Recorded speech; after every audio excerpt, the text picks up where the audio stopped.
Hi guys, it's Amanda, what's up? I hope you're all having an amazing day. I am going to be showing you every single pair of shoes I own in today's video. That includes sneakers, flip-flops, I don't know why I said flip-flops, I have one pair, boots, literally every single pair of shoes I own.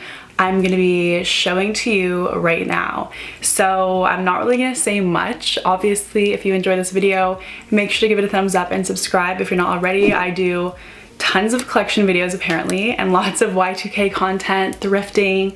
If that's your vibe, subscribe. That literally rhymed. I'm gonna start off with sneakers because I feel like that is the most relevant shoe. It's pretty much the only kind of shoe I wear, and then the other ones just like get their moment once in a while. I feel like I should do this chronologically so we can see how my shoe collection has grown to what it is today. Is that a good idea? I feel like I should do that. Okay, you know me. You already know what shoe I'm about to hold up.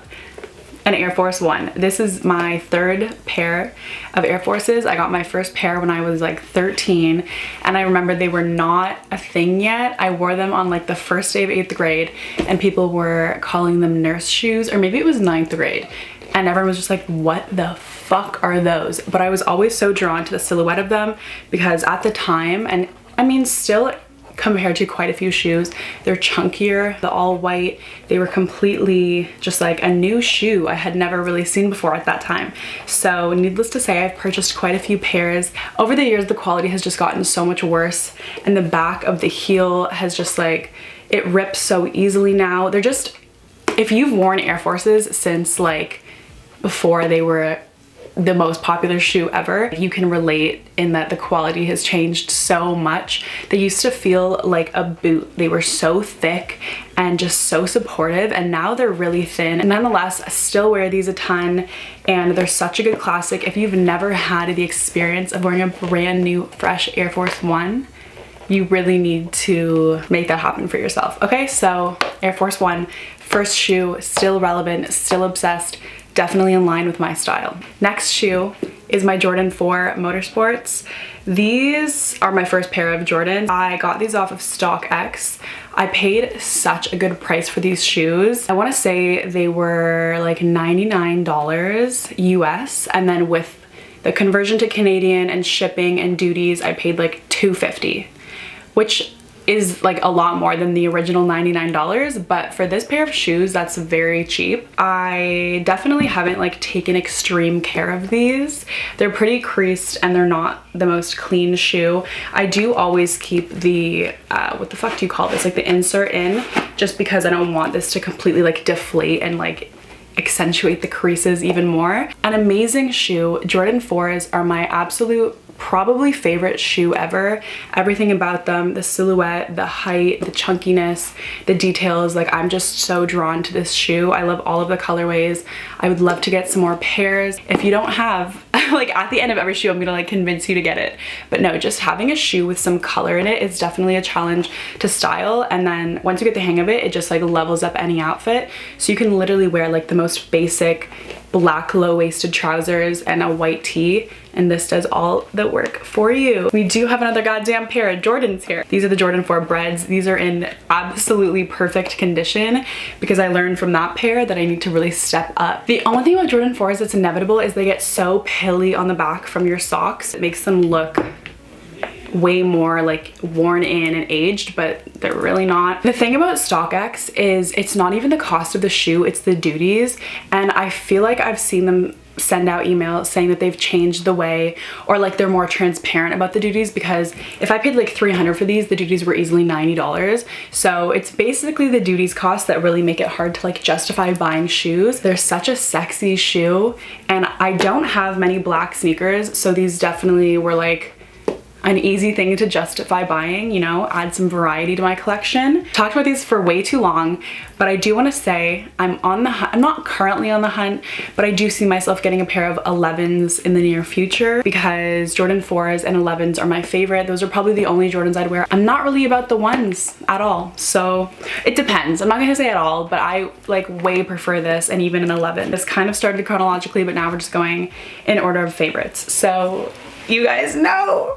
Period. my globe skate shoes. We're just gonna show you both at once. These, like holding these up like they're my children. Like I have an emotional connection to both of these shoes.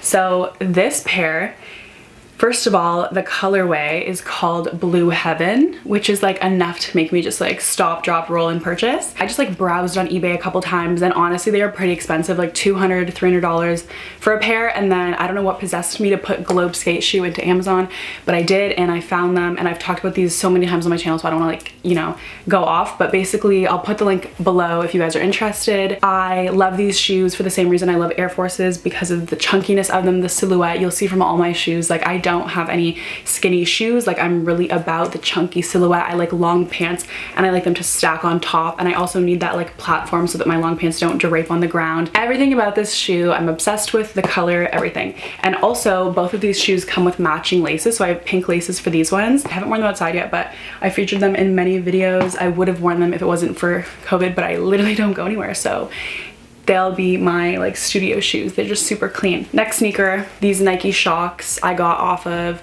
Foot Locker. These are a shoe, again, I got in like the middle of quarantine, so they're still in like amazing condition. These are like my walking shoe. I love the bounce that they provide. I just feel like I can walk for so long in these. It's like definitely just a placebo, but I just feel like they're so bouncy. You need to keep these shoes clean. These definitely aren't a shoe that like wear well. Like an Air Force, okay, it can be a little bit dirty. Personally, I want them like 100% crispy clean, but these shoes, like you can't get them dirty with the netting and everything. These aren't my like favorite shoe ever. Like I wouldn't die for this shoe, but it's a nice shoe to have, and it's a good variety to have like more than one pair of white sneakers, I feel. These were like maybe $110, no more than that. Next sneaker is embarrassingly brand new, and like it's embarrassing because I've actually had these for like a month and I haven't even laced them up yet. They're Vans, they're half cabs. I got these primarily for skateboarding. Like obviously they're cute as shit and I will style them in an outfit. I needed new shoes because I was skating in these Converse, which literally rocked my feet. They were so sore after like 3 times. I just don't really like Converse. Like I don't think that they look bad on other people. It's just that it doesn't complement anything I wear. I'm not gonna be wearing like a huge pant with these skinny ass shoes. I just like feel wrong in a Converse shoe. I wore Converse every single day when I was younger, but now like when I put a pair of Converse on, I'm just like, who am I? Like I have a little identity crisis. Anyways, these Vans I bought to replace those for skateboarding, and I do have to lace them up. You guys definitely will see these in a video. I'll show you how I'm gonna style them, but they look like an old school Van. Like they're the same silhouette. They just have a bit of a higher, basically more padding for skateboarding. I'm gonna move on to sandals, and the first pair I have are these Zara flip-flops. I talked about these in my Y2K Essentials video. If you haven't seen it, I'll link it, I'll put it right here. But basically, I got these last year. They're a faux leather flip-flop. They're a good like going out sandal, but I just ordered off of Amazon a pair of super chunky flip-flops, which I prefer 100% compared to these. Just like chunky, big shit. So I got those platforms off of Amazon.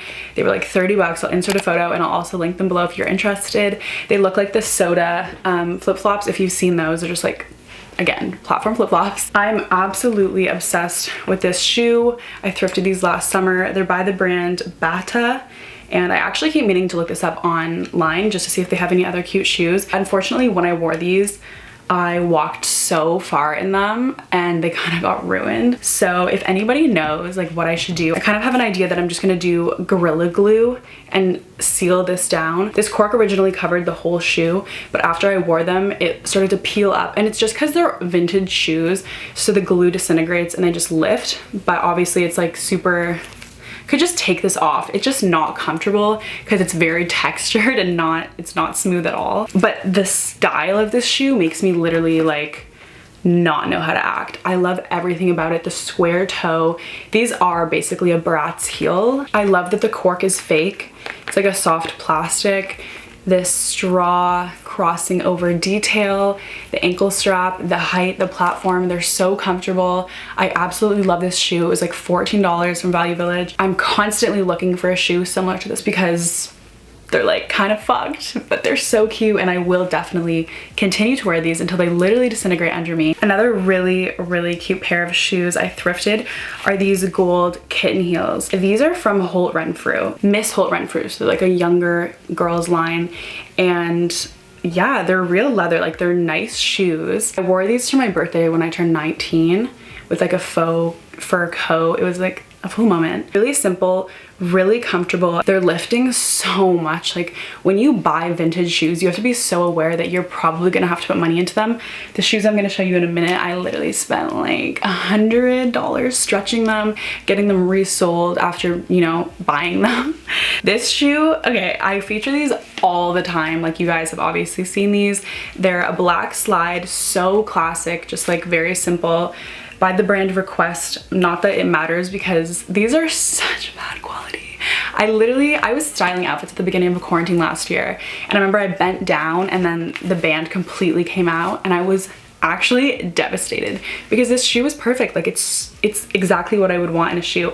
So I actually Gorilla Glued this part, like the band, back in, and I used a toothpick to like push it in. I feel like the black flip-flops I just ordered are gonna replace this kind of shoe in my wardrobe, but nonetheless they're so cute. And if you have a pair of these that actually fits you and you can wear, I'm so jealous because they're everything. Moving into the shoes I was just talking about that I had to spend like so much money on, like literally. I got these off of Depop. They're Steve Madden vintage boots from the 90s. They're dead stock. They were really uncomfortable just from the jump, not because the length.